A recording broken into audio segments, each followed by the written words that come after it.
हमारे कुछ chapters NCERT से हट चुके हैं, ठीक है, नई एनसीईआरटी से।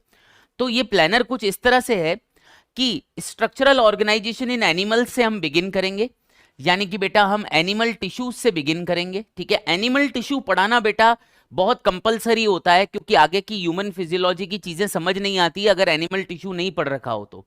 जैसे फेलोपियन ट्यूब में सीलिएटेड एपिथेलियम होता है, ये अपन एनिमल टिश्यू में पढ़ लेते हैं, ठीक है। कनेक्टिव टिश्यू क्या होता है अपन एनिमल टिश्यू में पढ़ लेते हैं। मसल्स कितने टाइप की होती है एनिमल टिश्यू में पढ़ लेते हैं, ताकि आगे के जो चैप्टर्स आएंगे जैसे लोकोमोशन एंड मूवमेंट हो गया, ठीक है, या बॉडी फ्लूइड एंड सर्कुलेशन हो गया, ठीक है, या जो है एक्सक्रीशन वाला पार्ट हो गया, ये चैप्टर्स हो गए, तो ये आपको आगे ढंग से समझ में आए। तो हमें ना एनिमल टिश्यू करना ही पड़ेगा। हालांकि न्यू एनसीईआरटी में एनिमल टिश्यू भी पूरा हटा दिया गया है, पर ये हमारे लिए कंपलसरी है, ठीक है ना, ये तो हमें करना ही पड़ेगा बेटा, ठीक है ना।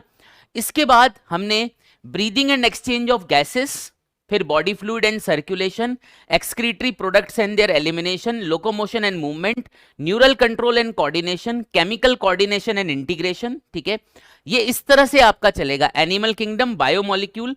फिर हम बायोटेक पे आ जाएंगे। बायोटेक जो है बेटा आपके लास्ट चैप्टर्स हैं, याद रखिए, पर हमने इसे पहले यूज किया है, पहले लगा रखा है, ताकि क्योंकि बायोटेक से हम हर साल देखते हैं 8 से 10 क्वेश्चंस आते हैं, तो हम बायोटेक जो है थोड़ा पहले ही कर लेंगे, याद रखिए, ताकि ये जो भारी चैप्टर्स हैं आपके ये पहले ही हो जाएं, क्योंकि इनमें से 7, 8, 10 क्वेश्चन आने का अंदेशा होता ही होता है, याद रखिए।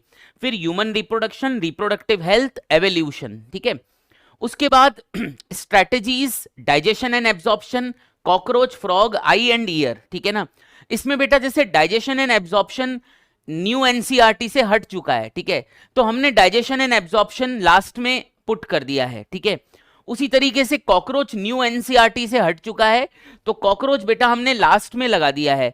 और उसी तरीके से आई एंड ईयर भी बेटा हम लास्ट में करेंगे, क्योंकि न्यू एनसीईआरटी में आई एंड ईयर भी नहीं है, सेंस ऑर्गन्स भी नहीं है, तो हम करेंगे सब कुछ, पर इन चैप्टर्स को हम लास्ट में पढ़ेंगे, ठीक है ना। क्यों? इसका कारण यह है कि अगर एनटीए की तरफ से कोई नोटिस आ जाता है कि भाई ये चैप्टर आएंगे ही नहीं, तो हम इनको छोड़ सकते हैं, ठीक है। और अगर ऐसा कोई नोटिस नहीं आता तो पूरा सिलेबस तो हम कराते ही आ रहे हैं, तो कराएंगे ही पूरा सिलेबस आपको, ठीक है। तो ये हमने लास्ट में इसलिए रखा है ताकि शुरू में प्रेशियस टाइम जो है उन चैप्टर्स पे वेस्ट ना हो जाए, अगर एनटीए इनको हटा देता है बाई चांस, ठीक है ना, तो प्रेशियस टाइम हमारा बचे, ठीक है। तो इसलिए हमने क्या किया, ये कुछ चैप्टर्स आखिरी में कर दिए हैं, ठीक है। अगर एनटीए के नोटिफिकेशन में आ जाता है कि पुरानी एनसीईआरटी से ही पेपर बनेगा, तो पूरा ही सिलेबस हम कवर करेंगे। और अगर ये नोटिफिकेशन में आता है कि पेपर नई एनसीईआरटी में से आएगा बच्चों, तो ये चैप्टर्स अगर नहीं आएंगे, एनटीए ने नोटिफाई कर दिया, तो फिर हम इन चैप्टर्स को नहीं लेंगे, ठीक है ना। तो इसलिए इनको लास्ट में लगा दिया है, ठीक है। तो बच्चों ये हमारा प्लानर रहेगा, प्लानर को देख लीजिए। प्लानर की कॉपी आपके पास आपके ऐप पर भी आई है, आप ऐप पर भी प्लानर को देख सकते हो।